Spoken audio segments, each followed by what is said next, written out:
Welcome to Spurs Focus, your go-to spot for daily Tottenham news, transfers, and match updates. Don't forget to support the channel by hitting that subscribe button now. Let's dive into today's top story. Levy out. Takeover talk in. Spurs fans are buzzing as major investors eye North London. Could a new era be about to dawn at Tottenham Hotspur? Speculation over a takeover at Tottenham Hotspur has increased in the aftermath of Daniel Levy's shock departure as the club's long-serving chairman. The bombshell announcement arrived on Thursday evening with Levy, who had held the high-ranking position for almost 25 years, thanking Spurs and its supporters.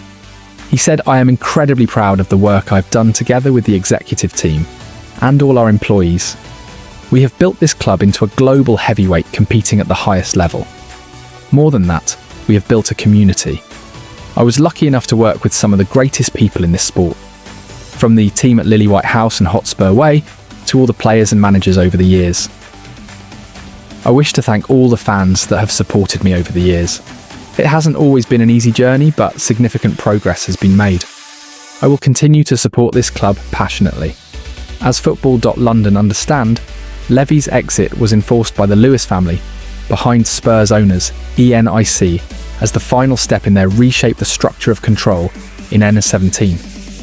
The club's statement clarified, Vinay Venkatesham has been hired as Chief Executive Officer, CEO. Thomas Frank is the new men's head coach, whilst Martin Ho is the new women's head coach. And lastly, Peter Charrington has joined the board and will step into the newly created role of non-executive chairman. It also reaffirmed ENIC's commitment, specifically outlining, "There are no changes to the ownership or shareholder structure of the club. Football. London understands as much, and that this fact isn't set on changing anytime soon. There are no current plans to sell the club, and that the changes to the hierarchy have been made to create a club better prepared for continued sporting success moving forward."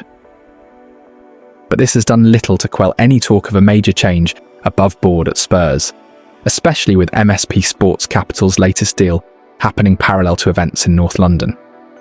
This week, they are reportedly in the process of making a major profit by selling their stake in McLaren Racing.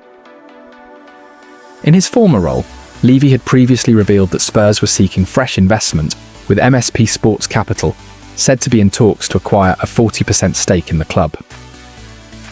The firm were formed in New York in 2019 by Jamna Jafi as an investment fund with interest in sports teams, media rights, distribution technologies, content creation, sponsorship, esports, betting, and data. They hold ties to 4 football clubs: FC Augsburg, AD Alorcon, GD Estoril, and SK Beveren.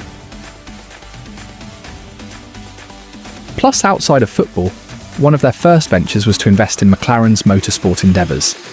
MSP lead a consortium along with other entities, RE's investment management, and the UBS O'Connor hedge fund to acquire an initial 15% stake in McLaren Racing for £185 million. At the time, the team had last won in Formula One Grand Prix in 2012 and were valued in post at over £560 million. McLaren also compete in IndyCar, were a part of Formula E between the 2023 and 2025 seasons, and are set to enter the World Endurance Championships from 2027. Over several years, the team's fortunes in F1 have been turned around under the guidance of Chief Executive Zak Brown. Last year they won the Constructors' Championship, and following Sunday's Italian Grand Prix, are on track to do so again following the next meeting in Azerbaijan in 2 weeks' time. Australian driver Oscar Piastri currently heads the 2025 Drivers' Championship with a 31-point lead over British teammate Lando Norris in second place. Over the course of this meteoric rise, the consortium spearheaded by MSP have increased their stake to 30% of McLaren Racing, but according to reports have started the process of selling up. This will see majority shareholders Mumtalakat, the Bahraini sovereign wealth fund, and UAE-based investment group CYVN Holdings buy out the remaining shares they do not already own to take 100% control of McLaren. According to Sky News, The transaction could be announced as soon as Tuesday, September 9th. If confirmed, sources believe the total value of McLaren to have increased from £560 million, almost 5 years ago, to a gargantuan £3 billion in the present day. In theory, this will hand MSP a major profit on their past investment and could be viewed as a move to get their ducks in a row before deciding on their next venture. 2 new Tottenham filings at Companies House have fans talking. One confirms Daniel Levy's official exit as chairman, but the other, involving a deal with Macquarie Bank, hints at a major cash injection and raises big questions about Spurs' finances. Tottenham have entered 2 new filings on Companies House in recent days, with one getting some supporters talking. Companies House is a government agency that maintains the register of all different types of companies within the United Kingdom, both private and public. Tottenham Hotspur have a number of different companies registered on there in relation to various parts of the organisation, including ones for the club, the stadium, the charitable foundation, and even the hotel, among others, with other older dissolved companies listed. This week brought 2 new filings to the main Tottenham Hotspur Football and Athletic Company, limited on Companies House. The most recent one was an expected one, with the news that a Mr. Daniel Philip Levy was the subject of a termination of director appointment file on September 4th. That was the day that it was announced that the 63-year-old had left his post as the executive chairman of Spurs after more than 24 years at the helm. However, there was another filing a few days earlier that had got people talking. It was created on August 29th but was not published until September 1st, and was the registration of a charge involving the London branch of Macquarie Bank Limited. That immediately prompted suggestions that there had been a big new cash injection into the club.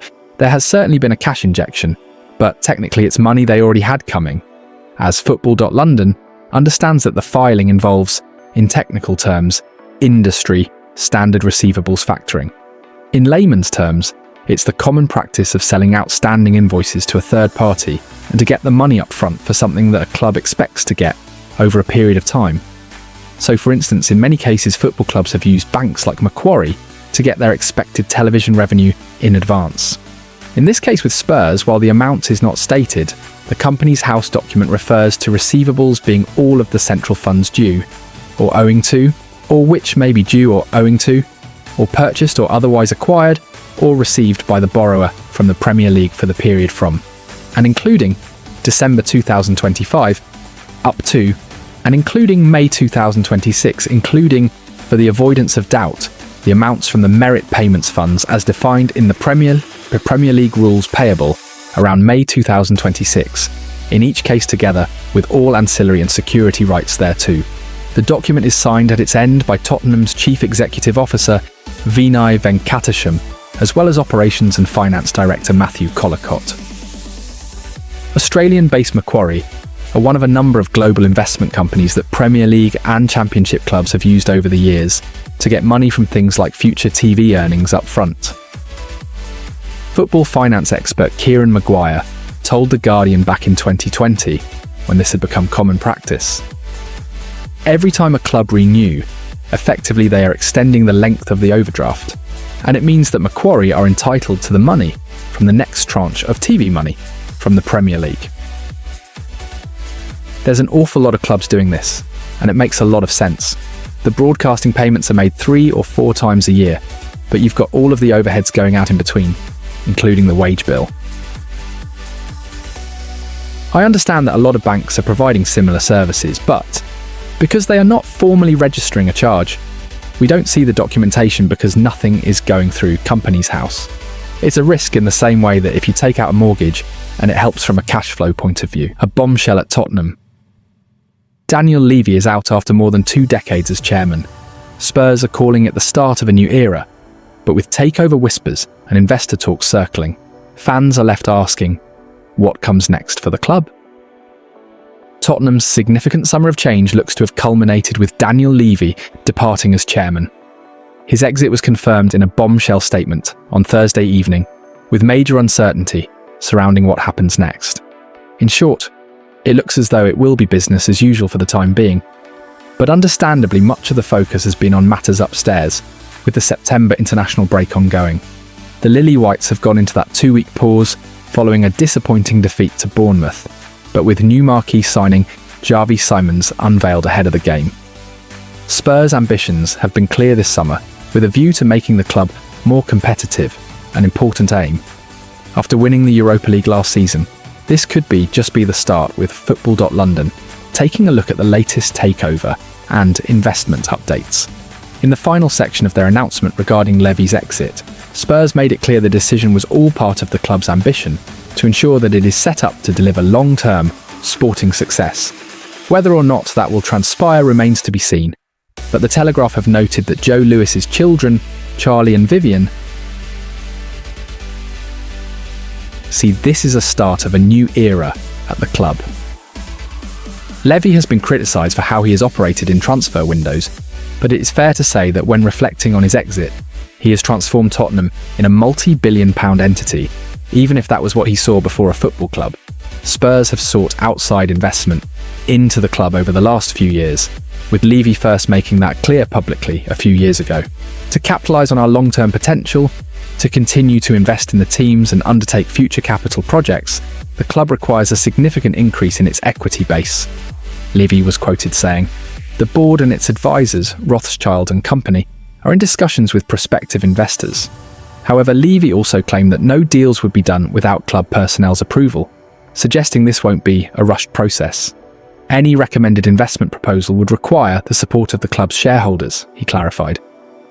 Former Newcastle United shareholder Amanda Staveley has been linked as a potential investor, but as things stand, it does not appear as though external investment has yet arrived. A cash injection believed to be from ENIC, Tottenham's majority owners, could well have happened in recent months, as was claimed by Football.London, with Spurs transfer market activity suggesting as such. Big fees were prepared to be committed to Eberechi Eze, Nico Paz, Savinho and Morgan Gibbs-White, but Tottenham failed to sign any of those names. Instead, over £100 million was spent on Mohamed Kudus and Xavi Simons. Even after that, with a financial boost provided, there have been suggestions that a full sale from the Lewis family is a possibility.